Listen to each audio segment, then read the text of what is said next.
Leo, it's been a while, but we're back. Fionna Cake, one of the greatest series continuations I've ever seen. It's got a season 2. And the hype has been real. You know how hard it is to avoid Twitter spoilers? I follow people on Twitter that post this shit, that post spoilers like it's their job. Why do you follow people that spoil stuff? Mind your business. Let's get right into it, Leo. Tell them the plot. The plot is that they're back, and Cake is sexy. So Fionna is trying to get all this ingredient for Mr. Gumba, and they go into this one shop, and before they do, Cake is like, "Hold on, let me do something." And then she gets curves and titties for some reason, and then they go in there. So much happens in this episode. That's what you want to focus in on? I want to know why they did that. Let's talk about the creator's poorly disguised fetish. I'm talking, First off, it's weird that Lord Monochromacorm is a human when your love counterpart is a fucking cat. But is my man's about to fuck the cat? Is that what we're getting towards? That's taking getting pussy to a whole new level. They should all die. He should die. Whoever put that in there should die. So, Finn's dying. Finn is hallucinating a bunch of huntress wizards when in reality he's surrounded by animals who are bringing him meat and fruit because he's dying from that fucking wound. Which we'll get into. I have my theory about that. We'll get into that later. See some older designs. Simon is now less depressed after being not Ice King anymore, and he's teaching a class. He's teaching wizard school to fucking Pep. Brother, I love Pep so much. It was so good seeing Pep in Abracadaniel again. I love the little bit of banter we get between Pep and Simon just brushes off. I was like, oh, here's a present from the moms, calling PB and Marceline the moms. Yeah, speaking of gay, we got fucking the whole gang's all back. Got Gary, fake Gumball, Marshall Lee, fake Marceline, not voiced by Childish Gambino this time, which is disappointment, but they are just being the gayest couple. Like, I don't mean this in the least homophobic way possible. Man, are these two fruity. Everything about them is just, yep, yes, they are together. So I wonder, if PB and Marceline break up, will they? Well, in a different universe, PB and Marceline died, so I don't think they have that much fucking influence over it. You got me there. There's a fucking scene, speaking of Marshall Lee, there's a fucking scene where he's just relaxing, trying to enjoy his life, and his phone starts ringing, and it's like, messages from mom, 0.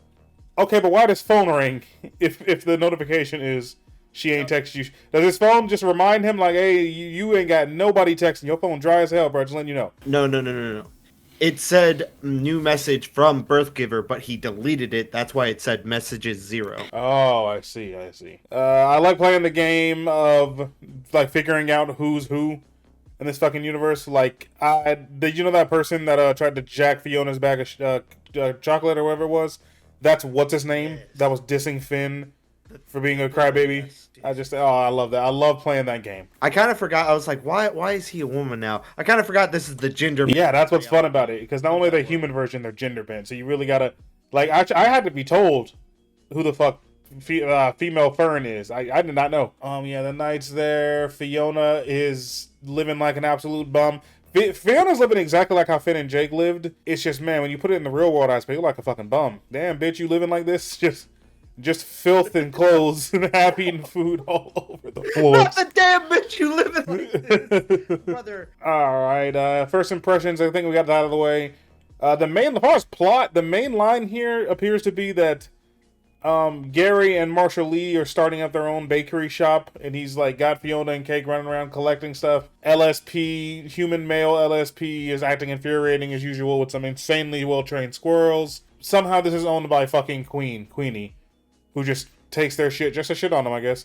That's what threw me off. When y'all are building this fucking bakery in this pot of land, what I thought initially happened was y'all just found a building where the people died in the battle. And it's not here anymore. Technically, it's free space. It must be super cheap. Let's buy it. You mean to tell me y'all just opened up shop on a random plot of fucking land? I thought... I'm kind of tired because this what aggravates me about it is because Kim Kil-won did this. Actually, it belongs to me. So legally, it's mine. I really wanted her to come up and be like, "Get off my property! I just bought it. Get out of here! You didn't do the right paperwork." I would have liked that better than "It's always been mine. Look at this right here. Look at this random ass plaque that y'all missed. It's been mine this whole time." And we're not in a position where we can just fucking kill her. Remember when Finn just had enough of Marceline taking their fucking space in the beginning of this series, so he just opted to just, well, you're getting murdered. Also, by the way, how connected is she with our mainline universe? Because she's on the phone with Simon. Just so we're clear, Fionna should not be living poorly anymore if she's this locked in with the Adventure Time gang. All she has to do is just call and be like, "Hey, Simon, give me a scoop, a handful of Finn and Jake's treasure, of some treasure or some gold or some shit," and you bring that over to your universe, money for months. There's no way you're living poor. They would gladly give it to her. One, to help her, and two, to be like, "Yay! Now we can get more. Now we can adventure some more." All right, what else you got? I'm gonna be honest. This whole time, I did this to myself. It was still a good episode, but the whole time I was thinking this is kind of mid. But I did it to myself, and I'll explain this. I overhyped this episode. I was so excited to watch it. I was like, "Oh, they're back! It's gonna be straight, just like the first. It's gonna be straight into the action." And I was just sitting there. I was like, "Where is it?" No, the closest we got was Huntress Wizard turning into a big ass hawk and dropping his Finn bum ass body. By the way, Huntress Wizard looking fine. It never occurred to me Huntress Wizard was a kid. It never occurred to me Huntress Wizard was a teenager before because I never really thought about it. But adult Huntress Wizard, God, now get me wrong, you ain't finer than Fionna, but you fine. All right, Leo, I only have one theory to take from this episode. One thing to chew on, for you to chew on. Here's my bet. I think what Finn got hit with is so cosmically dangerous that it is low-key like an intergalactic poison.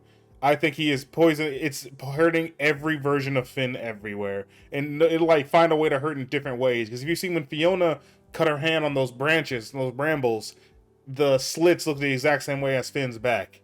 Editor, make it to where I said all that. And, yeah, I'm the editor. Fuck Nick. I mean, lovely gentlemen. So no, that will not be happening. I could see that. That sounds so logical that I'm just gonna ignore it and be like, "Oh man, I was gonna fucking flip my shit if Huntress Wizard would have killed the fucking previous king of the vampires." I was about to be. Oh wait, speaking of Huntress Wizard, one last little theory before we end off with this review.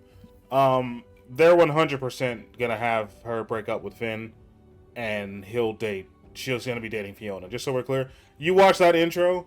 I think I bet literally everything I own that that's what's gonna happen. I skipped the intro. You worthless brother. I was in traffic. You were watching this while driving? Brother, I needed to see it. What the fuck is wrong with you? And I want to take it a step further. She's going to break up with Finn and go out with Hunter from the human world. Not Fionna. Oh, wow. And Fionna and Finn turns out Finn... nice pals. No. If anybody's getting back shots, it's 100% Fionna catching for Finn. Just so we're 100% clear. That's my three theories. I'm leaving y'all off with three. Intergalactic poison... lesbian relationship, or Finn and Fionna date. Those are my three theories. You? What he said, but sounds smarter. Sounds smart. Thank y'all for watching. Thank y'all for listening. We are so glad to be back. I'm glad to finally, for the first time this year, I have an excuse to upload shit weekly. We're gonna be here for each and every episode. Isn't that right, boy? You like those handcuffs? Of course. You like those handcuffs I put on you for this? You're not going anywhere. Deadman, look down. That you have the handcuff. I fall for that trick every time. King of the Dead and Leo the Madman signing off till I put those handcuffs back on him.